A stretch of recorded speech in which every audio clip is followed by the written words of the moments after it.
Alright, so this is the Trader Giotto's pizza, 4-cheese pizza. So something I noticed right off the bat with this is that there were a few different pizza options, but this one had this sort of weird circular raised crust area, whereas the actual crust in here seems like pretty thin.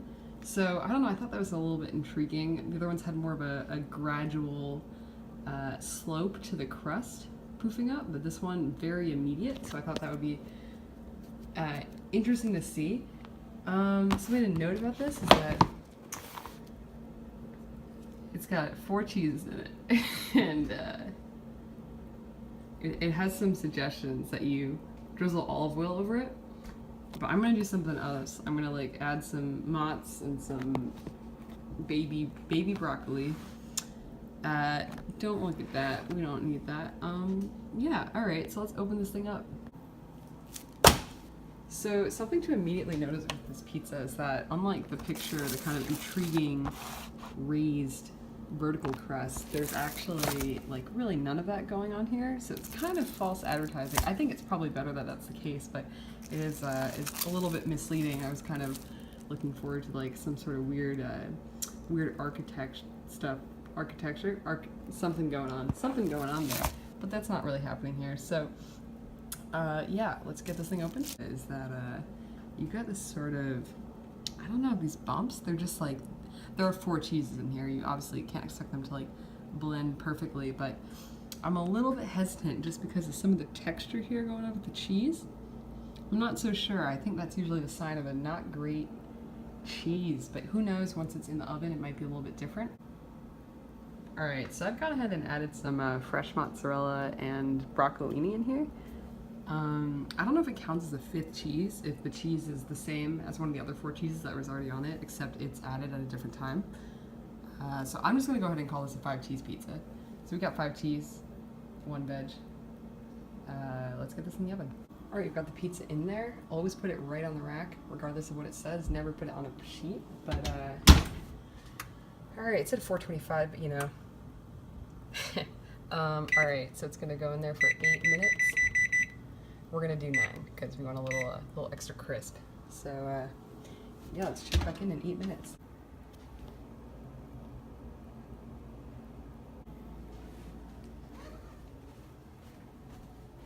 All right, just gonna check in on this. It smells good. Honestly, my apartment was kind of smelling like yogurt or something weird, but you know, it seems like the pizza is, I don't know, it's not smelling like that, so I think we're good.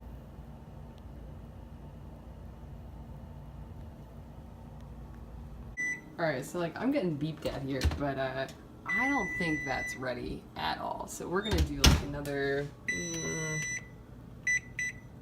2 minutes on.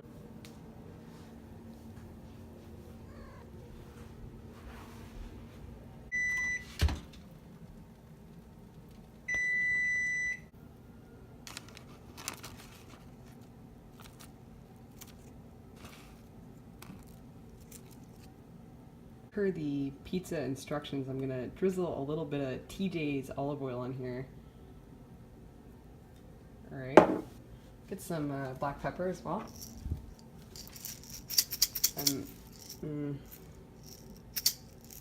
Great, we'll also do some of this parsley. Wow, you know, it's really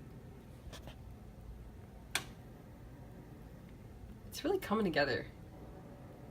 I think we're there. I think we're pretty much there. You know, I'm excited for this. I think great. So here's the end product. It's pretty fine. Little dark crust there going on, but I've got it on a small plate because I've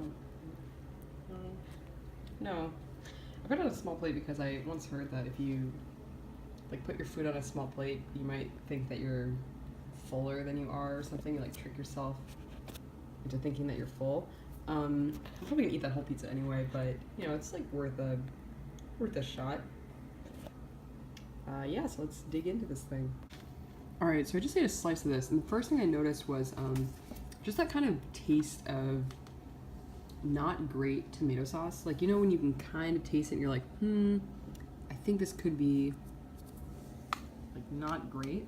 That's kind of what I got from this.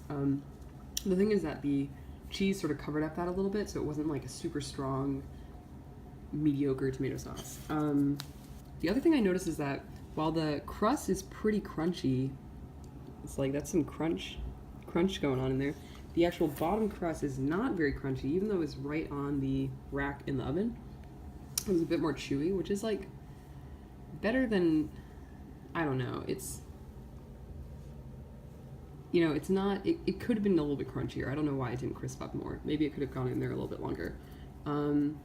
The cheese, I couldn't really taste it that much, to be honest. I think that it's a good choice. I went with mozz over that, but yeah, broccoli was a good choice on there. Broccoli's always a good choice.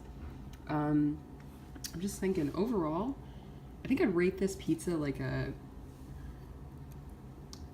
I don't know, I think if there's a scale of like 5 whole pizzas, 5 whole pies, but this is maybe a 4, no, sorry. This is, well, as far, I think there's, you gotta have like take-home pizza versus restaurant pizza. As far as take-home pizzas go, I think this is probably like a 3.5 out of 5 pies, which is pretty decent. But on like an actual pizza scale, pretty mediocre. But, you know, it's kind of like 2 totally different realms. So, yeah.